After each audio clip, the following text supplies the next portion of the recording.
Have you ever been riding the streetcar and looked up and seen these art pieces with the colored triangles? This piece is called Wandering Stars. I'm Joe O'Connell. I'm the artist who made this with my collaborator, Blessing Hancock. And the purpose of this art, it's all about communication, showing off, and interconnection. We had imagined people sending secret codes through colored patterns to each other, but everybody has cell phones, and people tend to the obvious rather than the mysterious and multivalent colored images that you could send to other people. Like, you really could encode a secret and then the next person on the streetcar sees that. But how many messages can be encoded in color? Let's say we have a really complicated message we want to send to our invisible friends. Let's go over to the westbound side where we have more art to play with. By touching the button at each side, I can make the colors on this whatever I want.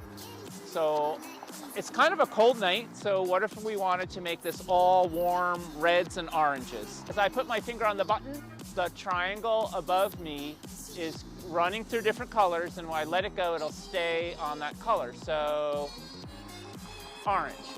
When I press the button next time, that orange jumps to its neighbors, and the triangle goes through colors again.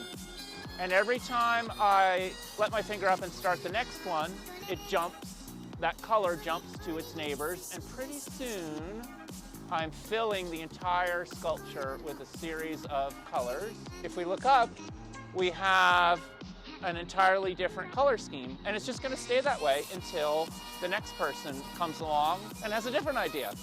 Please complete this art piece. So what we used to say, Blessing and I, when we were making this type of art, is it's not complete until people have made it their own through interaction. And so a lot of art, like if it's in a museum, it's finished, It's still that sculpture even when the museum's doors are closed. But public art really, it's not a complete piece of art until there's a person like out here making these changes. And what's really cool is you can see these colors from the highway. You could do your favorite team colors. You could do a rainbow. You could do anything, and people are going to see it from really far around until the next person does it. And that's the wonderful democracy of public art. Well, I was sort of in a green and purple mood, and it only took a few seconds to put that in a way that everybody can see. And if I jumped on the streetcar now, it would stay that way until the next person came along and decided to change it. It really only takes a few seconds. So that's what we were thinking. Okay, how do you do this without instructions and people can figure it out? And I think maybe we went a little too far in the thinking, oh, people will just figure it out. So that's the purpose of this video.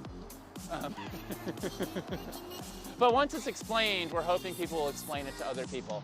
That as you're pressing, you're setting the color above. When you press it the next time, that color jumps to its neighbors, and it just spreads throughout. And you can see when we were on the eastbound side, it was a cold night, so we made it look warm. And if you look back there, it's still those warm colors until the next group comes along.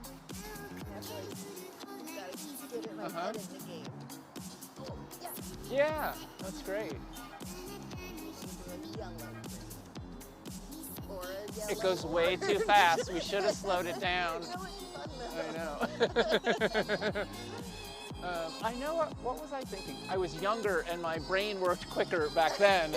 And I guess I was thinking, no, let's just people try it, and then if they mess it up, in 30, 40 seconds, you can do them all. Yeah. The light blue, and you've taken it over. You've taken over the whole sculpture.